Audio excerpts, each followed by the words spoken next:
you settling in with some of the guys you played with before, most of them not? I mean, how are you settling in? I'm settling in well. I'm feeling well. You know, it's a process, not only for me, but for all the guys that are new, and probably for the guys that are here too. They've been here too because, you know, a bunch of new guys coming, so it'll take some time. But I think it's going well. I'm happy. Wayne was just talking that he's still not sure how everybody fits together and who plays well with who. Do you find that feeling on the court as well? Well, you know, he as a coach thinks about that a lot more than we do. We just try to play, but at first, everybody, you know, kind of feel a little out of place. But then, you know, things go back to normal soon.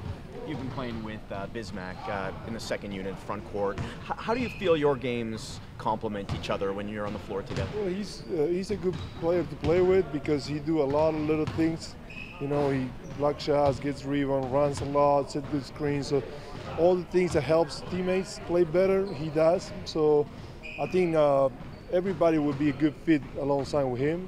It's not because of everybody else, but by him. You know, he's the guy the kind of player who makes teammates better. People would say that about you as well. Basketball IQ that you make. But I can say that about me. I know, but I can. I'll let you say if you want it, and I'll be like, okay, I'll do a little note like that, but I cannot say that. Yeah, but you can. I can. But you do. Your experience and savvy, you know how to help guys around. You find yourself fitting into that situation? Well, you know, that's a little bit the idea, I think, of me being here, trying to see if I can, you know, help players play better. I think that's what good teams does. You know, there's a lot of teams that win a lot of games, but if you don't have that San Antonio Spurs mentality that, you know, keep moving the ball, keep playing for each other, you know, the whole second unit and everybody playing and everybody being comfortable, it's very difficult to get far in the playoff if you don't have that. So I think that's what we're trying to build here. It's not easy, obviously. There's a reason why there's only a few teams who have that. But that's what we're trying to get here. Is that because of personnel or because of personalities? Because like you said, it shouldn't be that hard. I don't know. It's not easy. You know, everybody would do it. It would be easy, and there's very few teams that has that. And if it's a personnel question or a team system question, I'm not completely sure. But you know, we got a good example. San Antonio. San Antonio been changing players for 10 years, 12 years, 15 years. I don't know how many years they've been on top. And they're still on top.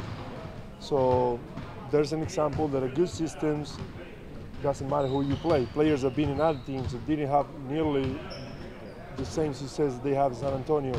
So that's a good example of how a good organization, a good foundation could be on top of players, you know, could be more important than players. And then it's another example of the other thing, you know, when you have very good players like superstar, you know, LeBron type of players, Durant type of players, those players will carry themselves because they're very, very, very talented. But most of the teams, they don't have those players. So if you want to do something like that, you better do the San Antonio way. Although it's difficult, but it's more possible. Is the key to making that work getting everybody to buy in from the beginning into the system? Nothing will work if everybody involved doesn't believe on it and believe in to a very, very high level. Nothing will work. And even bad things will work when people is committed to it. So there's a lot of times that you got a bad game plan, a bad system, bad set plays, and they work because players do it the right way. They believe in it. They trust each other. They trust the coaches, and just work. And you can bring the best system ever, and it's not going to work if you don't believe in it. Has there been anyone on this team that maybe you've played against over the years or haven't known who has surprised you or had a different game or skill set than you knew? Well, I kind of knew the players. You know, I play with Pat, I play with Kyle, I play with DeMar Carroll. So I knew those guys. Obviously, Kyle takes it to another level from when he was playing with me.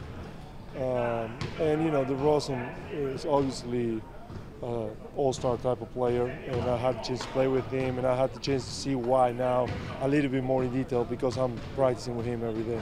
What are some of those things that you've picked up seeing him every day? With DeMar in particular.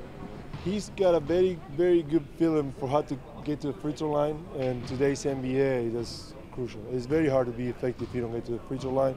He does that very well. He does it in games, in practice, against all kind of defenders, and that's, you know, it's going to take him far.